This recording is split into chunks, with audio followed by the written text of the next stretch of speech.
Welcome to ABA Inside Track Preview episode, the preview episode podcast that's like reading in your car, but safer. I'm your host, Robert Perry Cruz, with my two fabulous co-hosts. I'm Diana. And I'm Jackie. Hey, everybody. Hey. Hello, Rob. Good to see you. And Diana. It's nice to see you, Jackie. Nice to see you guys. Nice to see you at home, too. I'm looking in my mirror and I see all of you. Do you remember that from Romper Room? We already did the Romper Room thing. I know, but every time we do this, I want to do it. Go check the archives, you know, we need to listen I just to that. want to. I want to be the girl in Romper Room. With like the bowl cut hair? Yeah. Hashtag dreams. I still haven't seen this. It's okay. I'll pull it up on YouTube later for you. In any case, this is not the podcast about Romper Room. That's That That does not exist. Romp That's- BA Inside Room. That's my alt podcast. This is actually a podcast about behavior analysis, specifically behavior analytic research and the discussion thereof. So next week will actually be all of the real meaningful discussion. We'll probably still talk about Romper Room anyway, but hey, you never know. But we'll be talking about non-contingent reinforcement. So we have two articles that we'll be discussing in detail, and to let you know what they are so you can be prepared. Non-contingent reinforcement, a further examination of schedule effects during treatment by Wallce, Iwata, Hanley, Thompson, and Roscoe from the Journal of Applied Behavior Analysis in 2012. And our second article, sorry, Dan. Schedule effects of non-contingent reinforcement in attention-maintained destructive behavior in identical quadruplets by Hagopian, Fisher, and Legacy from the Journal of Applied Behavior Analysis, 1994. I can't imagine having quadruplets. Much less destructive quadruplets. I know. Identical. That's listening to that title just makes me shiver. Mm-hmm. Yeah, it's one of my favorite articles. I like Just that. because of the magnanimity of the problem that's being presented. The Mhm. parents should probably listen to episode 1 of our podcast called Infant Behavior. Probably about 4 years ago. Yeah, man. Right? Woo! That must have been a lot. So we'll have a nice discussion about non-contingent reinforcement, which I know some people do not like as a term. Yeah, it's true. It's true, because really it's not a reinforcer. Is it, Rob? Could be just I didn't coin it. I'm preferred sorry. item. That's Because right. we don't provide it contingently on anything. Right? So is it a reinforcer by the definition? Ugh, it's hard. It's hard to talk about. So I don't want to give it away. I don't want to give away all of our points for next week, but you should probably tune in. There will be blood Yeah. on this Yeah. episode. It's Mhm. it's gonna get pretty heated.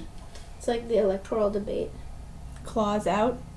I don't really think so, because I think we're all on the same page Yeah, here. that's pretty true, yeah. Our claws will be out and not doing anything. But we do recognize that the term NCR, or non-contingent reinforcement, has its detractors, and we will discuss that in more detail. Yeah. Mhm. Pretty All cool. right. Yeah. So look forward to that, or don't, but I hope you do, and join us for the full-length episode next week. But before we wind down our preview episode, I like winding things up first. and then we'll wind them down at the end.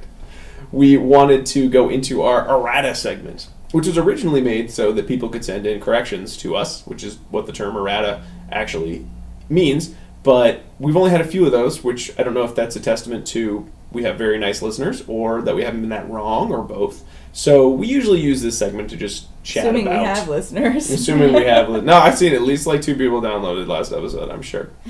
So we... That was my mom. Twice. Both times. Yeah. She's like, oh, Jackie, I don't know what you're saying, but it sounds great. I like this on Facebook. I put a smiley face next to it. Heart. So we will... Well, I don't know what we're talking about. Now you guys confused me. What are we going to do for errata this week? That's right. What are we going to do for errata this week? It could be any number of things. We could juggle, or we could read emails. But we decided to make it relevant, we would talk a little bit about the new newsletter that was published by the Behavior Analyst Certification Board. It would have been come out like a couple weeks ago, I think. Not quite a month ago at this point. Yeah, the 1st of November. Yeah, so not quite a month ago. I was right. Yay. So for those of you who don't actually read these when you get them, you really should, because You really should. Yeah. it's going to tell you things like, hey, guess what? You need to recertify every 2 years instead of 3, so ooh, it sucks for you if you didn't pay attention to that one. And you need ethics and supervision. Mm-hmm. Get on it. But we wanted to talk about one of the, I think, lesser known. I mean, you seem to know a lot about it, Jackie, but it was news to me in the newsletter. But what's one of the changes, not necessarily changes, but one of the areas that the BACB wanted to specify for practitioners in regards to reporting tickets or related fines, I believe was. Well, yeah, so this is it's actually a new guideline, Guideline 10, in the behavior analyst, code of conduct for us now that just was implemented in January of 2016, so it is still relatively new. And I think that's probably why a lot of people weren't aware of it, because they were maybe still looking at the old ethics guidelines, which seems to be the case when I'm talking to people. But you should really download the most recent update of the guidelines. I think the newest version was revised, the code was revised in September of this year, so download that one and not the March one. Mm-hmm. There's some slight discrepancies, which All we right. found out in my ethics class the other day. I was like, I don't know what you guys are talking about, and we looked at the same sheet and we're like, oh, there you go. They added a couple. Yeah.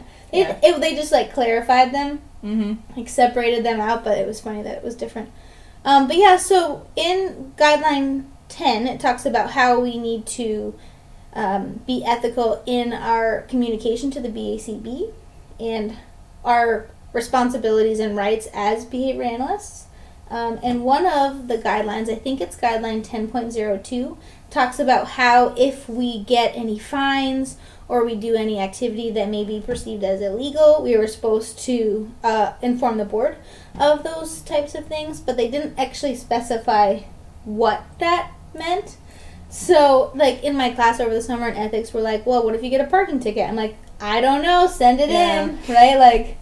What if you get a warning speeding ticket? I don't know. Jaywalking. Send it in, right? So there was, you have to be sure. And I bet the BCB got a ton of those tickets Right. because they didn't quite specify. So the newsletter this month actually talks about what you need to send in and what you don't need to send in. So if you get a ticket for jaywalking, you don't have to send that in unless you're at work with a client. Mm-hmm. Then you need to send it in. But if you're on a Saturday hanging out alone, get caught jaywalking, you don't have to send that ticket in. Unless it's the $750 Yeah. ticket for jaywalking. Oh my. Right, that would be crazy. Maybe you are carrying automatic weapons while jaywalking. I don't know what that fine would be. Well, if That would that be very happens, problematic. yes, That probably bumps it up, right? yeah, it bumps it up. If you're carrying automatic weapons, that's actually a violation that could harm yourself or others. So that is a ticket that you should turn into the BACB. What about my Yeah, they're Second gonna Amendment wanna know rights, Jackie? regardless, yeah. Yeah,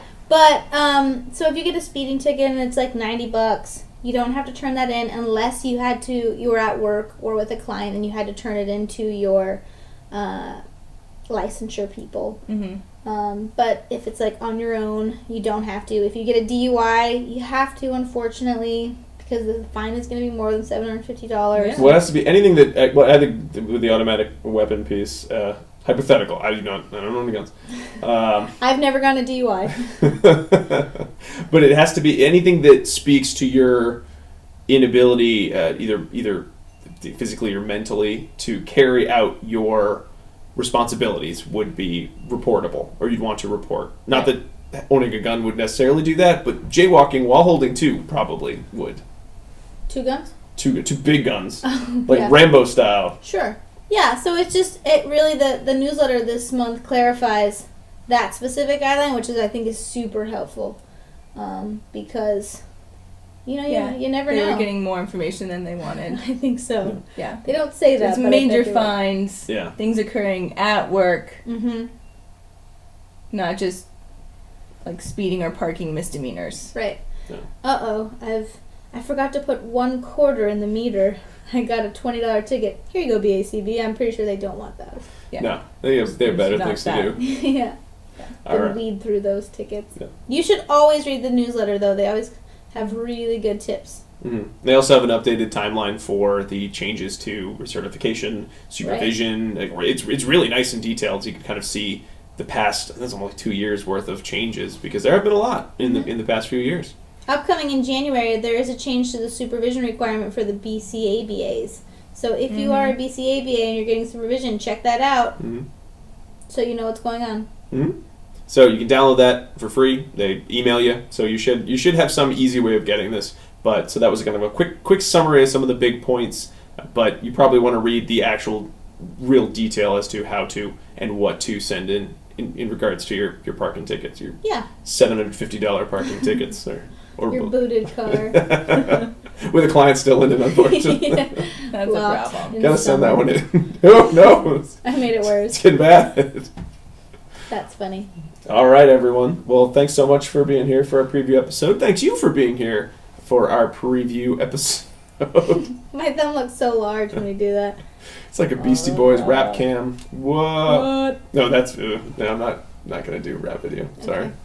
Anyway, you can find us online all over the place at Facebook, on Twitter as ABA Inside Track. We have the website abainsidetrack.com where you can download these podcasts, or you can watch us on YouTube or Facebook, or you can get the audio version at least through iTunes or wherever you find your podcasts, Stitcher, Google Play. You can email us at abainsidetrack.com. And speaking of ethics, we are a podcast, not this episode, you can't count this one against us, but our full-length episodes, you can apply for continuing education credits for listening because we are pretty much the audio journal club that is a lot easier to meet because you don't have to drive anywhere. You can do your laundry while joining our journal club at ABA Inside Track. So we do provide... You can be driving. You could be driving. Or not. To wherever you were already going to be driving. As long as you're not speeding with a client or... It's amazing. Or drinking. Listening while drunk, you're good. And so, but we do provide continuing education credits. So if you ever have any feedback for us in relation to the topics we discuss or how we discuss them, that is something that we want to know at abainsidetrack@gmail.com. It's always... Topics. Yep, future topics are great. Hear about, or if you're having any difficulty with paying for CEs, you can most certainly email us, and we'll work that all out for you. Or just any constructive criticism in regards to the content. But again, can't do the preview episode. We can be as goofy as we want because you don't get CEs for these shenanigans at all. Sorry, it's just for funzos. Well, that's about it for this week. We will be back next week with our full-length episode on non-contingent reinforcement. Thanks so much for listening or watching. And until we see you next time, keep responding. Bye. Bye.